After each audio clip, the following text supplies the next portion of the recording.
జీవిత విషయంలోనూ హేమ కొన్ని చోట్ల వివాదంగా మారారు. తన భర్తకు లిప్ లాక్ కిస్ ఇస్తూ దానిని ఫోటో తీయించి వార్తల్లోకెక్కారు. అప్పటికే ఆమె వయసు సుమారు 45 ఏళ్ల పైమాటే.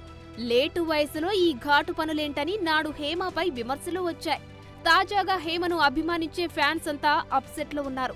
తమ అభిమాన నటి వరుస వివాదాల్లో చిక్కుకోవడం సహా అబద్ధాలు చెబుతోందని ఆవేదన వ్యక్తం చేస్తున్నారు. కొందరు సోషల్ మీడియాలో ఏకిపారేస్తున్నారు. ఇప్పటికైనా హేమ తమ వైఖరి మార్చుకుంటారా, ఇదే విధానాన్ని కంటిన్యూ చేస్తారా అనేది చూడాలి.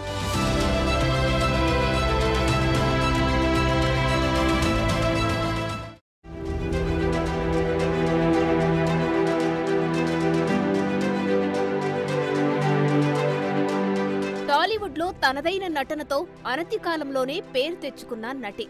స్టార్ కమెడియన్ల సరసన నటించి అద్భుతమైన కామెడీ పండించి పలు అవార్డులను కైవసం చేసుకున్నారు. నటనలో ఎంతో ప్రతిభ చూపినా ఏదో ఒక వివాదంలో చిక్కుకుంటూ వార్తల్లోకి ఎక్కుతున్నారీ మహానటి. తాజాగా బెంగళూరులో జరిగిన రేవ్ పార్టీలో అడ్డంగా బుక్కైన హేమ కేసులో తాను లేనని నిరూపించుకునేందుకు చేసిన ఎపిసోడ్ ఏకంగా ఆస్కార్ నటనను తలపించింది.